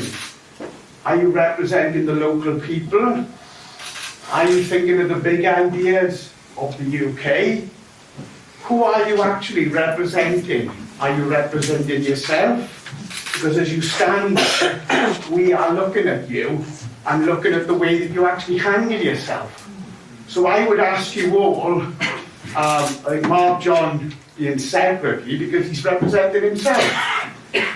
So I would like to know, out of all of you, who are you representing?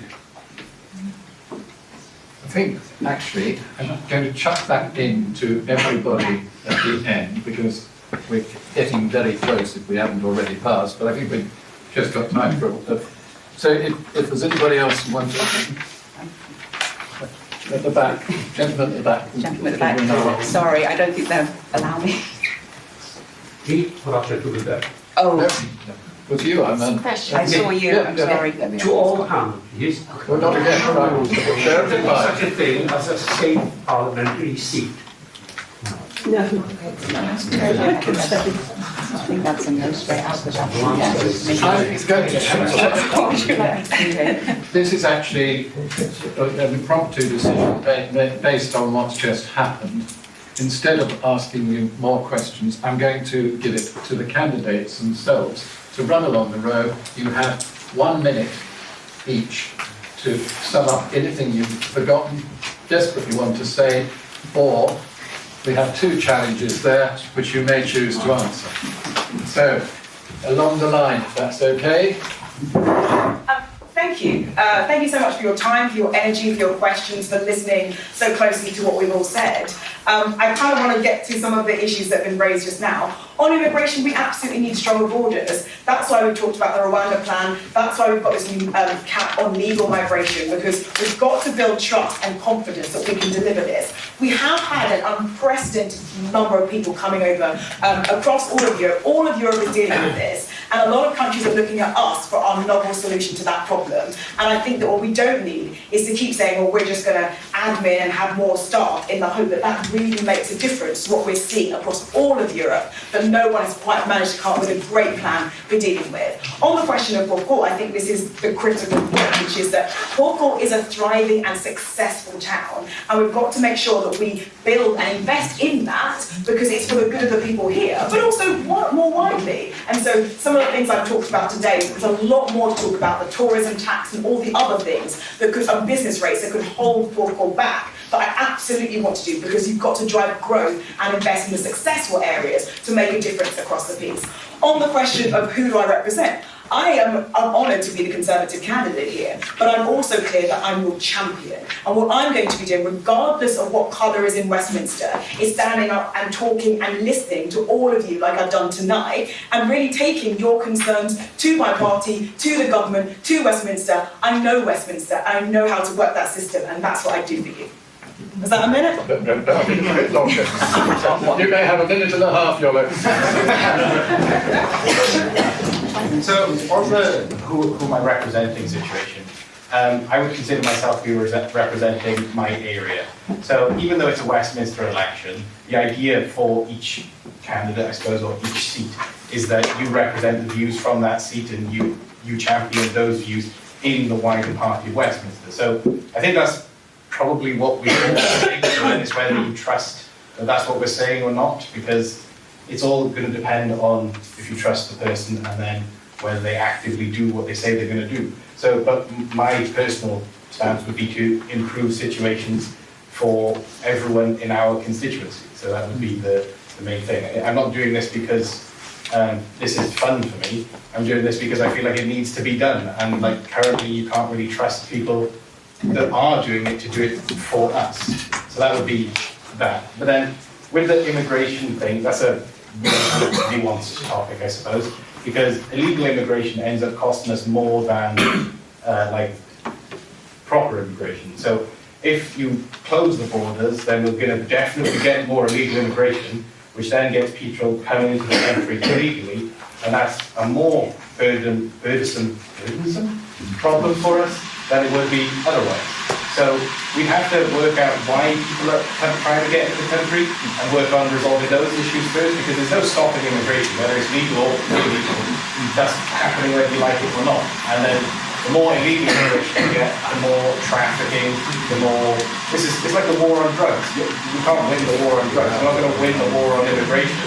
We've got to resolve the other problems first. So I think that's about it, really. I don't think there's anything else I'd like to say, but yeah, I want to stand for like our constituency and improve things for us, so that, like I said earlier, that people don't have to experience some of the things I've had to experience in my life, because my brother was 20 years old when he passed away, so I don't think it's fair that that situation should be happening or could be happening when we do have the resources to stop that. We aren't an impoverished country, we just are distributing our wealth inappropriately, in my opinion.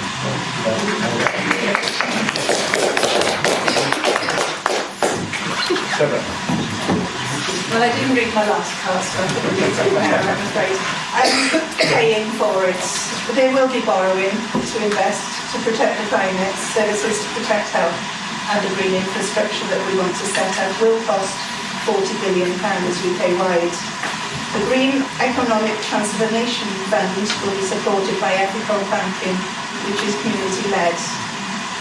There will be major tax changes, and you might have heard of the Green Party on TV talking about the wealth tax. So the wealth tax is for the super rich, and we would remove the upper limits, the upper earnings limit for the national insurance for the highest earners. But we need to be proactive and give a proper response to climate change impacts and adaptation plans for water control, farming and droughts. So in terms of, I'm not a natural politician, I'm more inclined to be happy sitting down writing policies. So I do know our policies pretty well, and when I get in front of an audience, my time goes to pot. But I go on beach cleans regularly in this area. I know exactly what's happening with the water. I've been down to Elmore. I was one of the hundreds of people that pulled out the tyres last bank holiday, because I think that needs to be done. So I'm active in the community.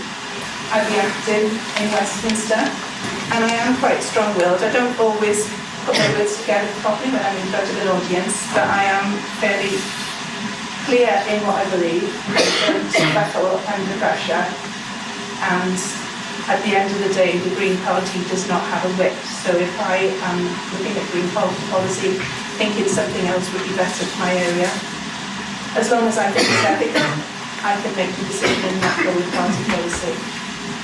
Thank you.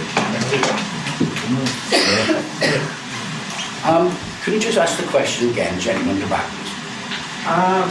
Yeah, this is to me, this is a local election, because it's local issues. So whatever happens in London, we've already said about down in the southeast of England is completely different than the southeast or the southwest of Wales. So this is very much about Bridgend, Porthcawl and Pencoed. What I've heard is party policies, of which then you're trying to adapt to bring your own sort of feelings into it. So if I wanted party politics, I would tune into the question time.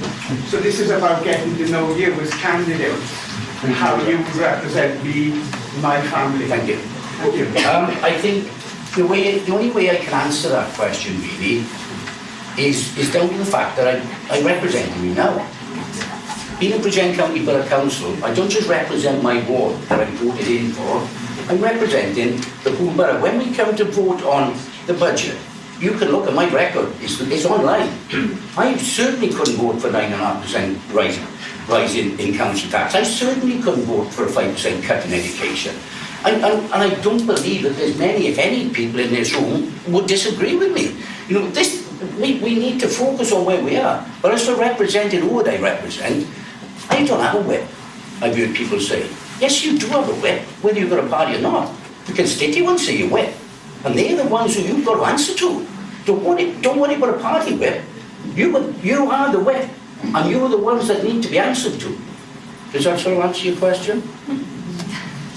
Thank you. Can I just, for clarity, explain what a whip is? We know what a whip is. He knows what a whip is. Does everybody know what a Anybody know whip what a whip is? is? Yeah? If anybody doesn't, see me after.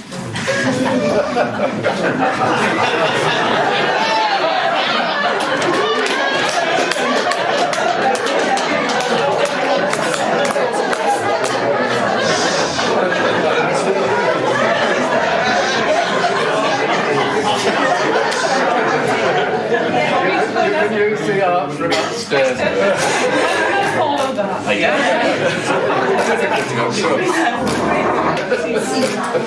Thank you for the question. As I said earlier, I was a Senate member, all right, and we did an awful lot of work on behalf of our constituents. So I hope that in that area that you can see that I'm here, not for myself, but for other people. During my term, if I was called at 10 o'clock in the night, I would always make an effort, as a lady here that worked for me, I'd always make an effort to arrange something with that person. And I've had people turn up at my house at 10:30 at night. They weren't turned away, they were made a cup of coffee, right? So I think your commitment is everything. I was elected for 5 years and I was determined to represent the people to the very best of my ability. But I also think that turning up here this evening is important, and I think when you've got a snapshot of who the candidates are, we have to tell you a little bit about ourselves, and then we have to tell you a little bit about the party, because if you liked me and didn't like the party, then you wouldn't vote, you know. So I think you have to encompass every area that you can in a very short time, really. So I hope that has explained that, you know, a little bit better than... I was just wondering that if, to me, a party is a bit like you knock on the door. Yeah. If you get success with that, when you stick with it. If you don't, you change your party allegiance. Yeah. And change your party allegiance. We heard it tonight where people have said, I was Labour, sorry, and I'm now Conservative. Oh, thank you. So, thank you. There is a change of allegiance. Thank you. And there should be no such thing as a safe seat, because personally I think safe seats lead to complacency, and people thinking that they can do as they like once they've got into that safe seat. So there shouldn't be such a thing as a safe seat. Is that all right? Yeah. Thank you very much. The whip is withdrawn. Thank goodness. Thank you. Okay, well, in the interest of fairness, given that everybody else has just answered the question that was addressed to me, may I have your permission to answer everybody else's questions and then get to the question that was addressed to me? You've got 1 minute. I have to say people have got it for 2, but yeah. Fair enough. Well, tell me to be quiet when you need to be. Okay, so from the top, the lady who asked about the EU and not a penny less, personally, I couldn't agree with you more. It will come as no surprise to you that the Liberal Democrats believe in fixing the UK's broken relationship with Europe. We think that Wales is worse off under Brexit, and that's not going to be a great surprise to anyone in this room. The question about child poverty, I had an interview with Keir Starmer the other week, and he was asked the question, how many children do you want to lift out of poverty? And to me, the answer to that is obvious, all of them. Simple common decency. On the subject of veterans, I think it's shameful that we don't take care of the people who've taken care of our country. But unfortunately, at the moment, we don't take care of a lot of people in this country. I'm not an expert on that subject. I would be very interested to talk to you about it further if you'd be so kind, so that I can learn from your experience. The lady from Porthcawl, I would love to talk to you specifically about your issues, if that's okay, because I'm not an expert on the area. I love Porthcawl personally. It's the first place I came to in Wales when I came down here for the Eisteddfod when I was much younger. And yeah, I've made notes of everything you've said, and I'd like to talk to you about it further. And I think that's the whole point, is that you know your local areas, you can tell us as politicians, and then we can act on your behalf. So if you'd be kind enough to give me some of your time, I'd be very grateful. I think on the subject of immigration, I could talk about that all night. I think we should be changing the narrative. I think that immigration has become the bogeyman in the room. It's become the excuse for everything. I think we need people over here to do the jobs that need doing, and I think we should have more compassion in our attitude to immigration. I think, well, to be honest, I think generally if people were nicer to each other across the board, then the world would be a better place. So that's my comment on immigration. Coming on to my own question, what I stand for, I don't actually think they're mutually exclusive. I've said straight up from the beginning, I'm a Liberal Democrat, I'm a lifelong Liberal Democrat, I support the party. However, when I'm elected to somewhere, I also support them, and I support them with determination. I was a councillor in Swansea, as I said. I myself had a 91% attendance record at that time, since we've been comparing notes on commitment.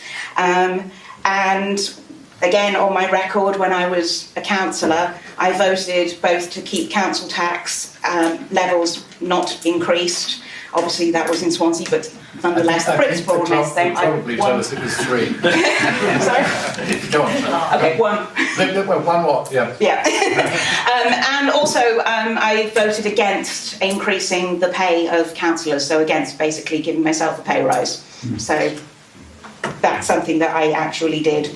As I say, I don't think they're mutually exclusive. If I were elected for Bridgend, I would want to speak to the people of Bridgend, learn about their people, and I think you would tell me what you needed, and then it would be my job to represent you to the best of my ability. Thank you.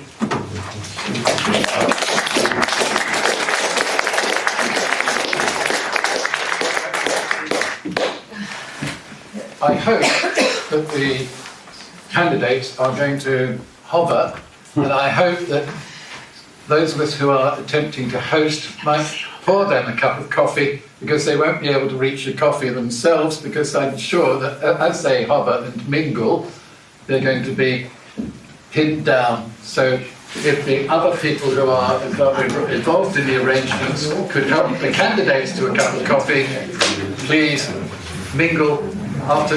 Yeah, I just want to thank everybody for coming, obviously, before we give a final thank you to all the candidates.